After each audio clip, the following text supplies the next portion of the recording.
xibaar yu wér te wóor ca tàng ba abonnez-vous pour ngeen di mën di jot suñuy vidéo. di jëm suñu nuyoo di ko teg ci loxo sëñ Moustapha suñu xarit yàlla boole ji ak kóllëre ñu suñu mbokk patriote sëriñ bi ñu ngi lay nuyu di la wax nga nuyu ñu sëñ Abdourahmane ndax lii ñu nekk ñu ne moom ñoo ci àdd waxtu wu jot ñu ngi def ay appel mu ñuy félicité di ñu ñaanal yàlla di ñu encouragé kon sëñ Abdourahmane amuñ fay yàlla ñu am fay yàlla na yàlla fay ñu ngi nuyu monsieur le maire Mbaye Tine monsieur le maire ñu ngi lay nuyu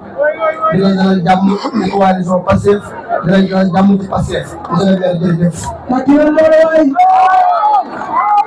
ñu ngi nuyu waa coordination Pastef tey yëpp di ko teg ci loxo suñu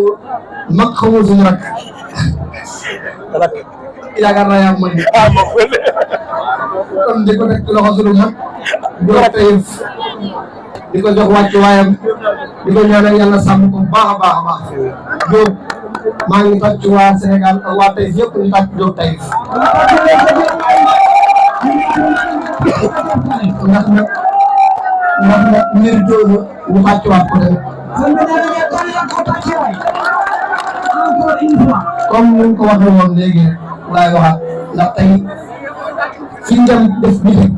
affaire yi tàmbale léegi yàgg na ndax campagne bi su ma jumul 21 jours la war a diir kon su ma jumul meeting bi bu dul suñu dernier meeting mooy avant dernier meeting ndax suba war na def meeting Touba Bogo war ko def Touba Berane kon day wane ne tey fonk nañ ko mais buñ ko foogee dafa am jëmm bu tax buñ ko foog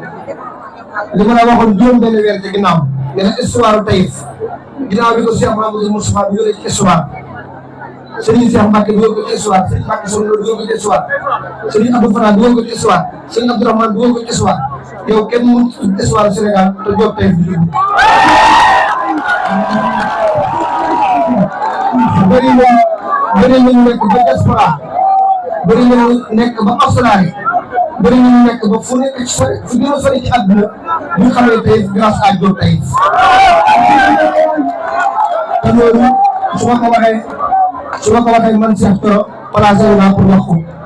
ndax biñ ko jàppee fooy laa doon jëlee appel ci Sénégal ñu naan Diop Taïf moom ñu jàppoon ko ñu jàpp ko Diop Taïf engagement dama yéem kon Diop ñu ngi lay sant di la gërëm ci dara gii ñu daan Taïf Pastef Taïf wala ma la waxoon 2022 bi ñu si Abdou Mbacké boole ma ne Pastef département Mbacké dafa war a am doole te pour mu am doole il faut que commune yi am doole engagement bii ngay wane ci activisme di ko wane ci bëgg sa réew damaa bëgg nga dem Taïf wane ko fa ñu samp na fa nga jiite coordination Pastef Taïf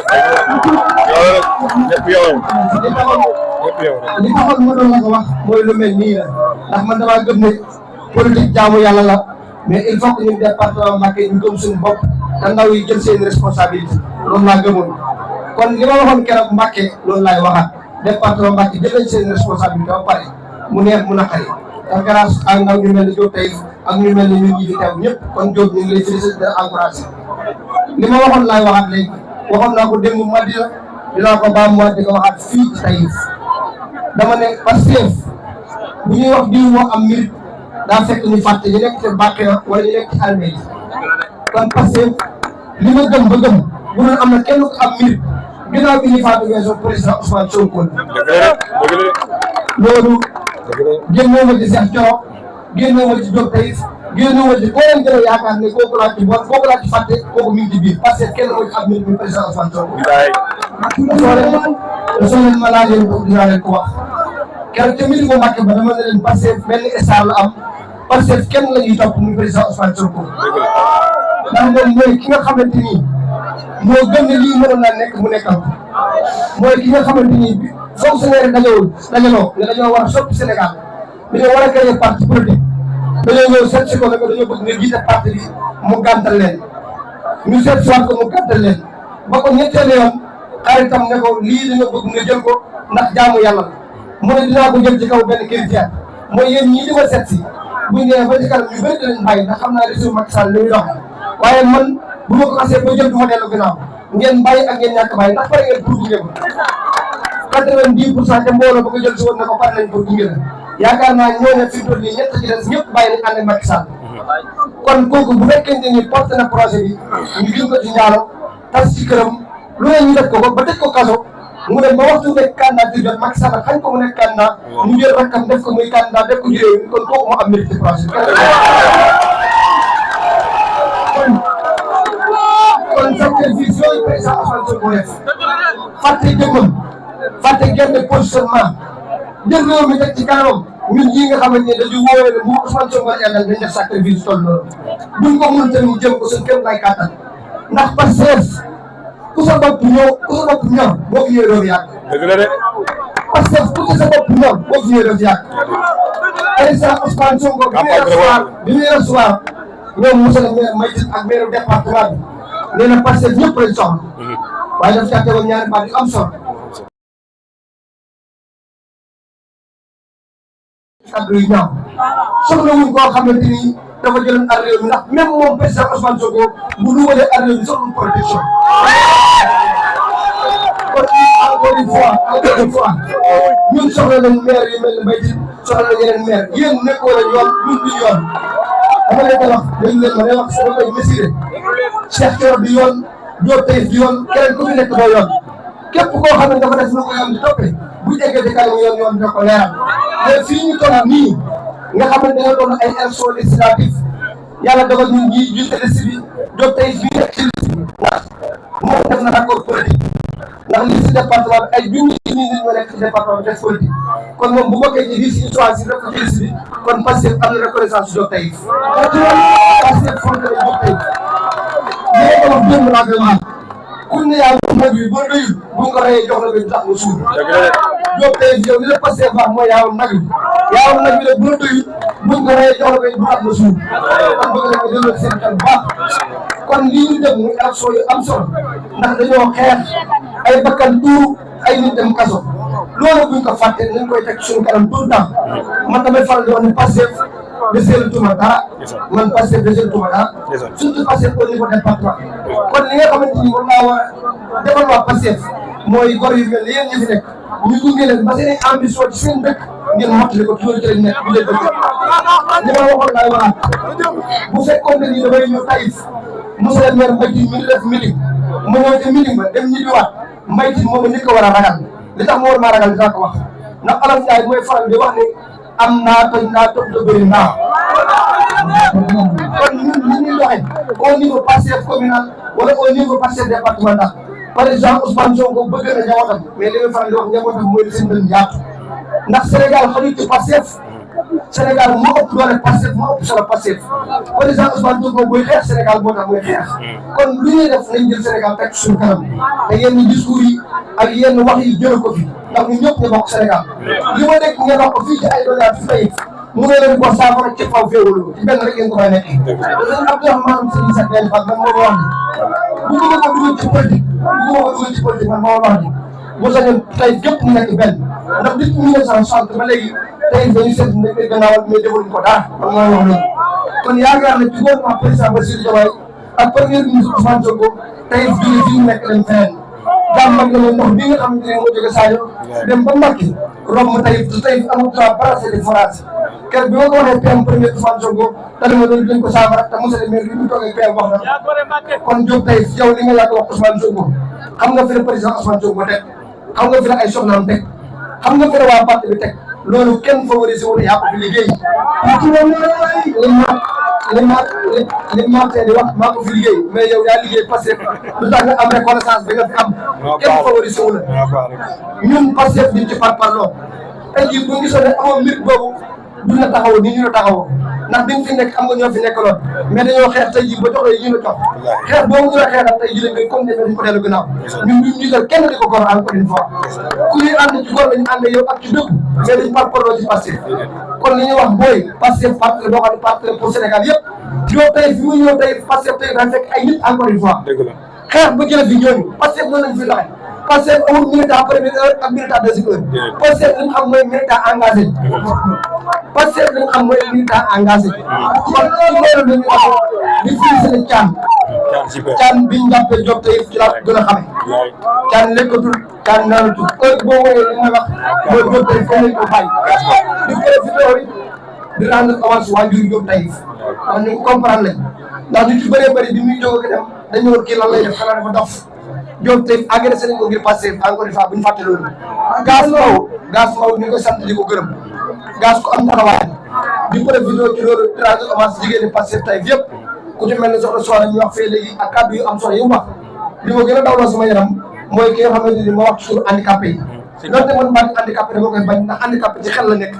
ndax ku jàpp ne yow yaa ëpp xel ñi nga xamante ni ñoo toog ci seen pousse-pousse yaa ngi nax sa bopp te loolu Pastef jëlee na ko fi loolu amatul ci Sénégal ndax Pastef am nañ 5 personnes yoo xamante ni ci mouvement handicapé lañ bokk di investir ci li si te loolu mus na am ci Sénégal kon Pastef li muy symboliser parti la boo xamante ni dafa ñëw pour jubóole Sénégal yi di dal Ousmane Sonko bàyyi yaakaar naa loolu ñu ngi gëj a gis jamono yéen jëm Sénégal wala jamono Serigne Touba kon ñun ñi ay militant war nañ ko roy ci moom di góorgóorlu ci loolu kon foofu laa daal di samay kàddu di profité di rendre hommage ñu bokk suñu délégation te campagne bi léegi ñu jeex te coono yu bëri la mais ñu ngi koy muñ di ko taxee te ay góor lañ di gërëm nit ñi nga xam ne dañoo bàyyi seen parti yow coalisé ak ñun ñu ngi leen sant di leen gërëm yaa ngi foofu samay kàddu yow asalaamaaleykum wa rahmatulah. mbokki tey asalaamaaleykum. yéen a mën yéen a ëpp doole ginnaaw Màggal Touba yéen a mën yéen a ëpp doole te loolu moo am yéen a mën yéen a ëpp doole. Serigne Cheikh honorable député maa ngi lay nuyu di la ziar di la sant ak sa délégation bu sell bi bu màgg bi ngeen ni tey jii Taïf maa ngi lay sant bu baax a baax di nuyu sëñ Assane Mbacké di nuyu ex-détenu yi am Moustapha ak ex-détenu yi Soxna Diop ak Ibrahima Gueye Ndeye ku ko xam ko ak man Ibrahima Gueye Ndeye maa ngi sant honorable député Aliou Sow bu baax a baax waa Taïf sëñ Cheikh Thioro di nga leen dara la mu war lool Taïf def na ko moom nag moom moo soxla le 17 sagal leen ko ni ngeen demee ci élection présidentielle yi mu gañe fépp fexeel leen mu gañewaat fépp mën ngeen ko xam ngeen ko te incha allah da ngeen ko def sëñ Cheikh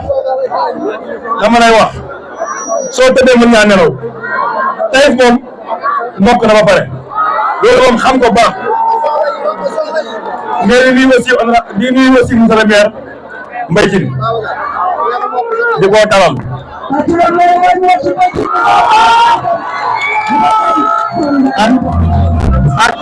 pardon ak délégation bi mu àndal ñu ngi leen nuyu yéen ñëpp di leen sant di leen jaajëfal xam ne ñun intérêt Taïf rek moo ñu tax a jóg waaye sëñ Cheikh waa Taïf mën nañ laa seede parce que Taïf dañoo dund lu méttee yàgg lool bi ñànkatañ ñi di tàng kenn nga ma jee dugal loxoom parce que Taïf dañ ciy soobu ci biir ñànkatañ bi kon ndam li su amee tey jii ginnaaw Ousmane Sonko yow honorable député Sëñ Cheikh Thioro yow laa ci sant yow laa ciy gërëm kontaan waaw yéen membre fondateur yi Pastef Taïf Astou Diop Touba ngay su ma sayoon ngeen ñëw fi yéen ñëpp den ak man Thiam GPS su ma sayoon ngeen ñëw fi den ak man Ndeye Lo mi nekk Dakar Moussa Sène magu Pastef Taïf Kanté sëñ Kanté am ni loo massification sëñ Samb moom moo njëkk a taxawal Pastef Taïf sëñ Cheikh Samb moo njëkk a taxawal Pastef Taïf fii kon sëñ Cheikh suñuy jigéen ñi dama leen di delloo njukkal oo seen fay gaz boobu mi jiite musib Soxna Sène Ndeye Diop wala Ndeye Diop au carré oo seen fay taxawaay bi dafa ne trop sëñ Cheikh yàlla xam ne Pastef Taïf fekk ay tànk la xamal ne jigéen ñi ñooy tànk yi loolu nañ ko xam bu baax sëñ Cheikh dooleel leen mooy dooleel Diop Taïf ñaan Xaadim Dieng Cheikh Mbaye ñii ay góor lañ Pastef su àggee fii di Diop Taïf du ma ci dara ñii ñoo takk jël seen alal jox ma jël seen oto jox ma boole leen ne am leen naqari ànd ak man ma tàng xool gu métti ànd ko ñoom ñu may muñal di ma comprendre ba fii tey ñu agsi fii kon ñoom ñoo yor ndimbal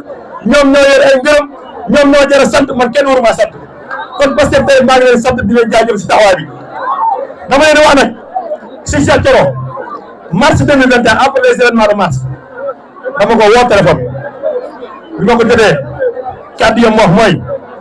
Diop yow yaay projet bi surtout Mamadou Dia nga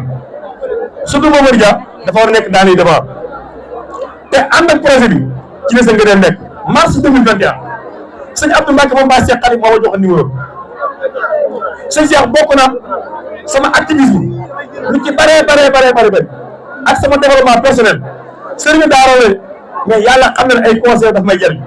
su doon ay conseil fii ma agsi politique biir ñeex yi moo fa agsi kon tàcc leen Cheikh Thioro honorable député waaw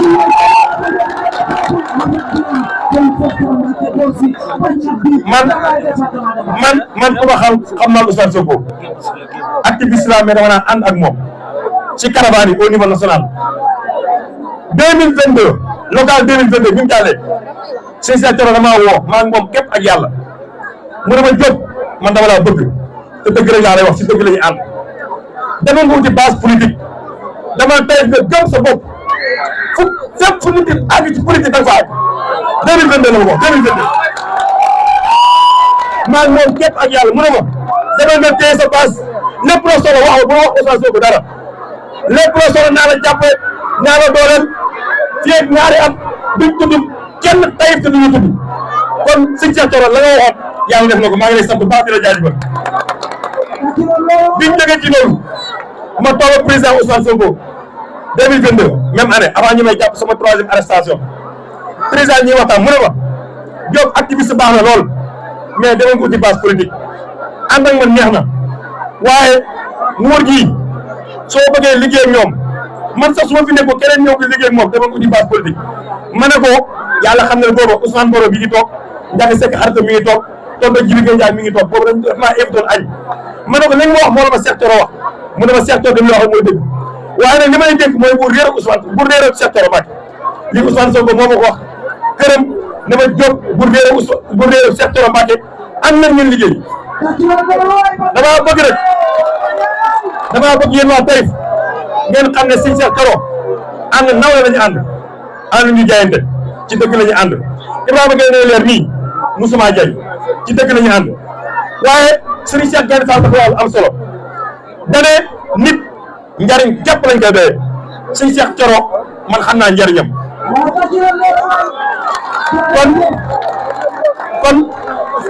kon man kenn xamuma par parloo kenn xamuma wax loo gëmul man projet bi moo ma ñor du ma booy kenn man ñëpp xam nañ ma projet bi moo ma ñor du ma booy kenn waaye nag su ma gisee nen yi kon yéen a Pastef Taïf indi naa fi fan yii ba ci dem ay médecins Pastef social Pastef santé presque ñaar fukki médecins ak juróom-ñaar ñëw nañ fi fàcc ay nit d'une manière gratuite ñu ngi fi ay médicaments loolu 2 millions ñu ngi fi matériel boo xam ne mën na presque 5 millions te loolu su amee njariñu Taïf moo ñu tax a jóg te loolu su amee dañ ko gërëmee si Cheikh Thioro sëñ Cheikh suma ministre de la santé recevoir Ibrahima Sy c'est grâce à Serigne Cheikh Thioro Alioune Dione le ministre de la microfinance dig na ay financement yu bëri Taïf loolu su amee si Cheikh Thioro ak yeneen ak leneen boo maa liggéey case de santé ba keroog daf maa woo ne ma danaa la jëndal portable après élection si jàllee ma ne ko baax na élection yi jàll mu woo ma ne damay jëndal portable ma ne ko sëñ bi ñu ngi leen jëndee portable waa Bombay seen case santé bi depuis 2004 amul courant waaye su ma jëndee portable jox ma ko ma woo Axma Ndiaye ak ñoom Cheikh Mbaye ñu dem installé courant ba si case santé Bombay te loolu moo am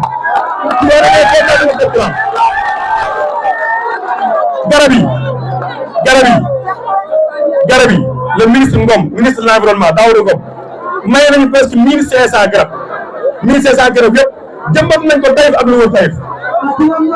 kon damaa bëgg a xam yéen waa Taïf xam leen bu baax ñi leen di jëriñoo xam leen bu baax ñi leen di nax man Diop Taïf at yi ma am jariñ Taïf kenn ku ma sa politique Taïf jariñ ko Taïf amul te yoruma benn bés man ban Diop Taïf mënoo tourné Taïf est nord sud te gisoo sama jëf amul maa ngi ci garab ya maa ngi ci dongo daara ya maa ngi ci toppi ndogu yóbbu dongo daara yi maa ngi faj dongo daara yi maa ngi jàppale jàkka yi maa ngi jàppale jumaa yi maa ngi jàppale hôpital yi les législatives ma ànd ak moom caravane nationale boo xam ne sëñ Cheikh yéene ji ma yéene ma ànd ak président Sonko ba Linguère Daara Jolof si guddi gi président étape Taïf Sadio bokkul woon si caravane bi 2022 président ñëpp xam ne département yi doon wër sëñ Cheikh ak mbaaxam daan na ko mënoo ñàkk bañ a jaar Taïf mënoo ñàkk bañ a jaar Sadio ne serait-ce que nga demal nga sax Diop Taïf man Ibrahima Gueye mën na maa seede guddi gi laa taw président Sonko guddi gi ma ne ko président doo jaar Taïf mu ne ma au matin Diop am na département xam doo fa dem sëñ Cheikh Thioro ay boori 21 heures maa ngi Linguère kër Aliou Sy ànd ak président Sonko 21 heures la woo na Diop loo jàppoon bobo nga dem fanaani Taïf pour say pancarte pour say affiche pour say tiset am na Ousmane Sonko da nga seet tur kon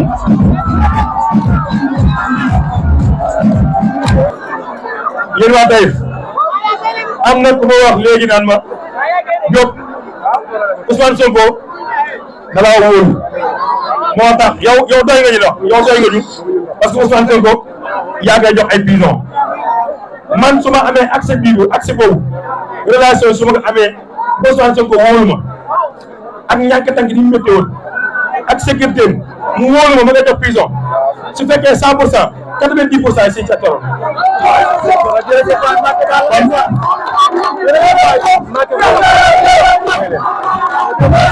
kon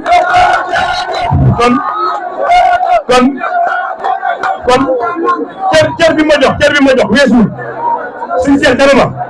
ma du yéen waa Taïf yéen laa ko wax bëgg a wax cër bi ma suñu Cheikh jox dama ma du ma mës a dugg Taïf 2021 la ma ko wax du ma mës a dugg Taïf woo ma la téléphone ba am sa ndigal loolu benn sëkk ci confiance 2021 du ma mës a dugg Taïf te woo ma la téléphone yëgal la ko kon loolu moo am Mate mi mën na ci seede Ibrahima Gueye Ousmane Diouf Soforo mën na ci seede mës a dugg Taïf mës a def dara Taïf te woo ma téléphone laaj ma sama xalaat loolu cër la li may wax nag Pastef ñun tëjuñu kenn suñu bunt ñun Ousmane Sonko la ñun dañoo jaar ñu dugg si ñetti yoon kaso sëñ Cheikh Pastef Taïf levée de fonds ginnaaw Mbacke Touba kenn mësu ko ëppale ba ni ma duggee kaso dugg naa kaso am fa addu yàlla levée de fonds bi ñu def yàlla xam na ne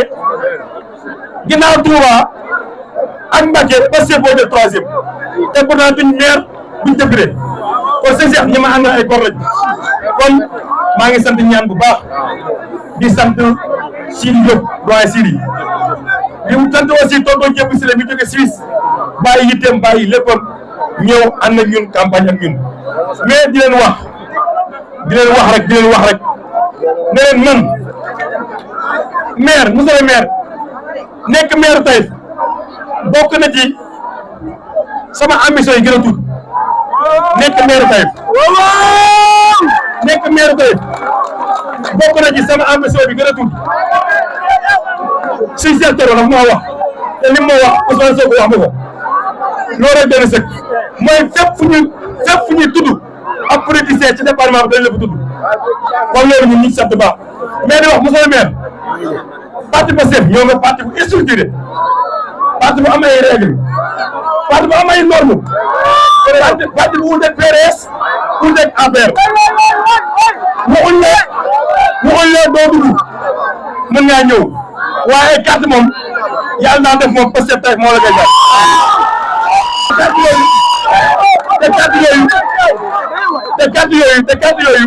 te carte yooyu Ousmane Sonko nee na 2024 la ko arrêté woon jeex na li ci toog ba ay dafa wax Ousmane Sonko wax instant barki dem sëñ Cheikh Thioro sax di ko wax Amadou Ba di ko wax foofu moom laa yem mënu ma ko wees kon daal maa ngi leen di woo rendez-vous yëpp dimanche incha allah rabbi danañ gagné tey par force Serigne Cheikh Thioro Assane Mbacké ak Moustapha Mbacké maa ngi leen di nuyu aussi nag di nuyu sama doomu Serigne Moustapha Mbacké moom sëñ Abdourahmane daa jóge ba Dakar ñëw ànd ak ñun Martin damay tudd turam ñoom Mansour wala ñenn ñi jàpp nañu sax maa ngi moom ay doomu ndey lañ Martin le février Martin garde corps Ousmane Sonko daa bàyyi yitteem yëpp ñoo garde Ousmane gi garde Serigne Cheikh Thioro xam ne Serigne Cheikh Thioro mooy Ousmane Sonko mooy Serigne Cheikh Thioro li ma leen wax rek mooy événement février 2021 bi capitaine Touré indi convocation bi di jël si Ousmane Sonko boobu nii daa tëkkaayu nekk ñun si biti bal yi di ko dal bal balaa yi di ko dal lacrymogène di ko dal boobu laa ko jàppoon ba léegi kon nag dinañ wax coordination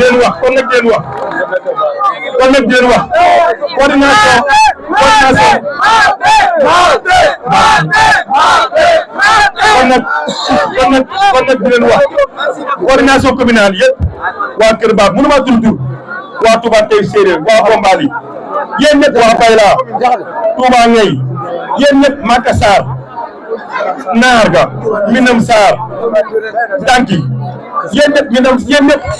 kër sëñ Bàcc daara ngaa kër sëñ Bàcc sëñ Cheikh amul dëkk bu ndemut dëkk yëpp dem nañ fa te nag dama leen wax man ànd naa ne gi may ànd ak si Cheikh mooy néegu biiram musuma koo xañ ay rakkam musuñ maa wan ak xeebaate ay waajuram gaas mën na koo seede waajuram sëñ Alaaji man dama ko sax activiste la biñ ma jàppee ay dox sax lu ne wax na ko sama yaay kon man si Cheikh li ñu boole politique la mais fu mu toll nous sommes des frères Pastef nag nii lay dundee Pastef départemental ñun muy man di Assane Mbacké di Soxna Diop ñun ñëpp ay frères lañ ay doomi day lañ waaye nag politique faawu jiitu am ay picc sax suñu naaw faaw am ku jiitu loolu nag moo suñu force nañ tax ba kenn divisé ànd ak ñenn ànd moo suñu force te incha allah rabbi sëñ Cheikh moom wax ne ko Ousmane Sonko li mu lay bëgg département Mbacké moom la gënal sëñ Cheikh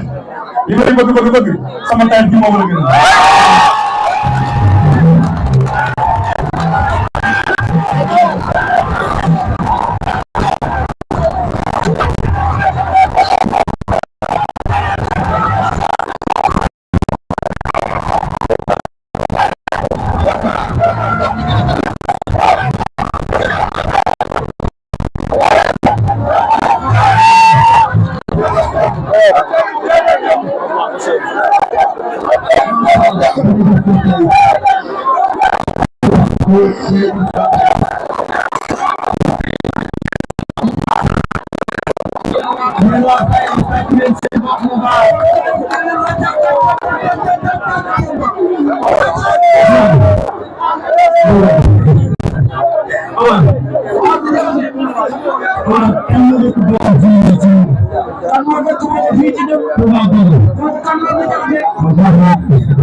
léegi nag Ousmane gars yi dañ koy fàtte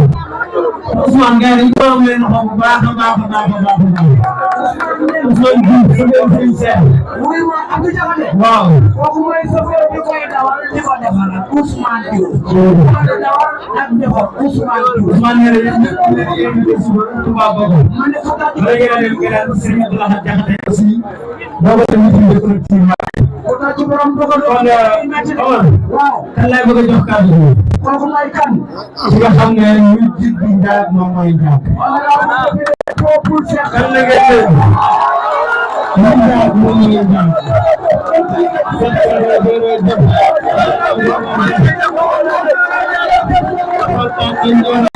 mbooloo mi ginnaaw bi ñu sant yàlla ñu seen Muhammad sallallahu alayhi wa sallam ñaanal si Moustapha Bachir bi yàgg fi lool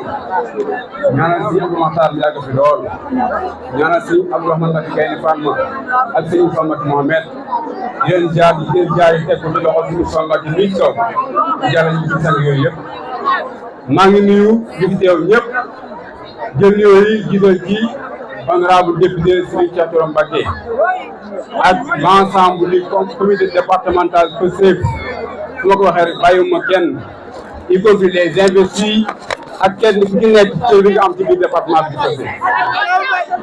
maa ngi nuyu également Pastef Taïf jël nuyoo bi teg ko ci loxo Lamine Bara Diop di jàllale ma ko ci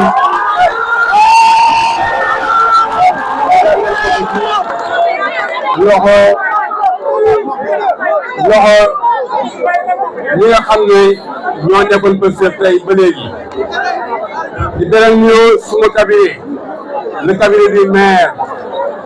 ma ànd ci ak monsieur le maire Ndam Fatou adjoint ànd ci ak madame le maire de Seydou Fall suñu adjointe également monsieur le maire Seydou Mbacké Niang et l'ensemble des femmes ñu ma ànd ak ñëpp et la jeunesse am mbégte lool honorable député dara la fi ci tey honorable ñun nous sommes des fonctionnaires mënoon nekk suñu fonction di liggéey di tedd di bàyyi lépp ñëw tey ngir jëriñ suñu askan te ba ñu ko defee ba léegi nag yàlla ngi ci may ay résultats ñu koy dox depuis 2014 ba léegi nekk fi maire nekkaat fi maire nekk au conseil des collectivités territoriales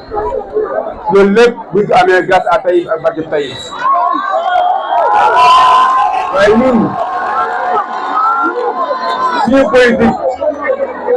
politique de développement la dañoo ànd ak son excellence le président Macky Sall ba mu jeexal ñu xeexal ko fi xeex bu nekk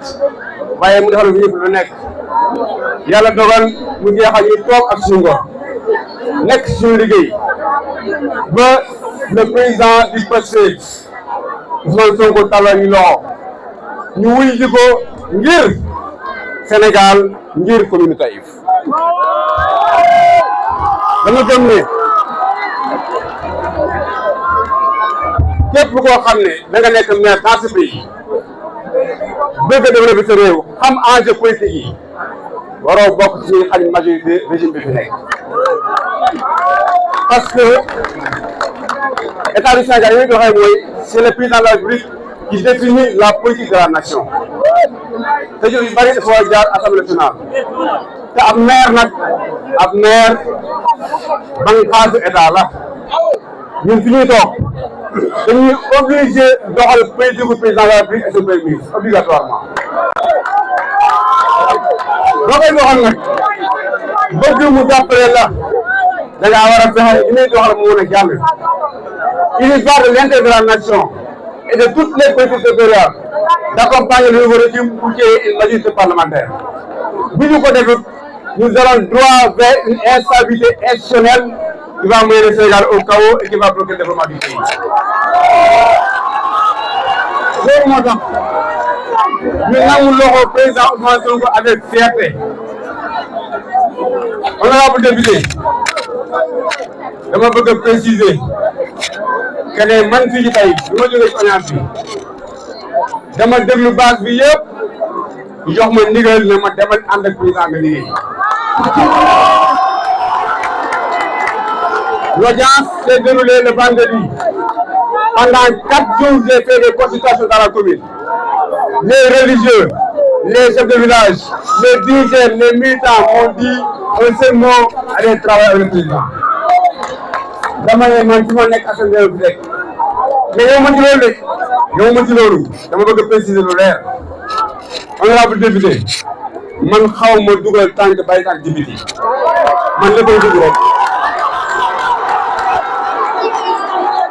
ma ne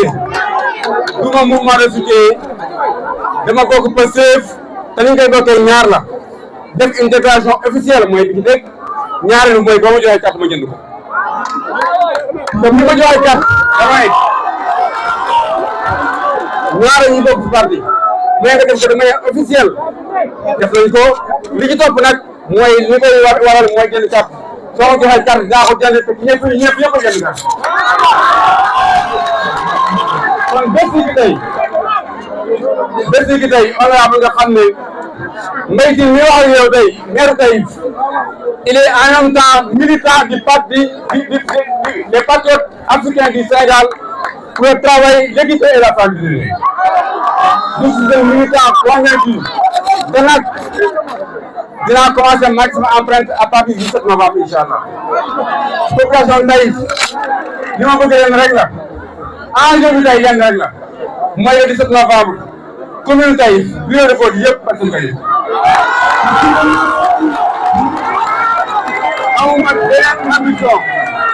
awma beneen ambition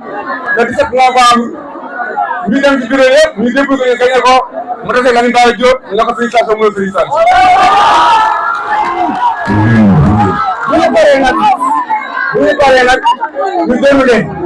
parce que honorable man dama am ambition ci commune bi def fi lu bari nag fekk fi 3 villages électrifiés mu yokk ci 22 villages fekk fi deux forages mu yokkaat ci yeneen 2 teg fi 5 fermes agricoles teg fi laboratoire solaire teg fi centre de formation professionnelle def ak leneen loolu laa bëgg mu continuer et je compte le faire avec le président Bassirou Diomaye Faye et son excellence le premier ministre le président du Pastef kon loolu soo ko amee dama bëgg nga xam ne je serai un partenaire fidèle loyal et déterminé à vous accompagner dans nos projets daa ngay sant bu baax di leen wax ne képp ku àndoon ak maire Mbaye Tine képp ku ko leen déglu di nga xam ne Mbaye Tine dugg na ba ci attaque bi passé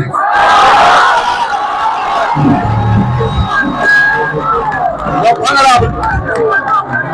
famille yam nag famille yam ñu ngi des si passé ay des si man moo ma sa dugg rek dugg naa te xanaa mu faa dugg ci daal taw bi nag maa ngi sant ñëpp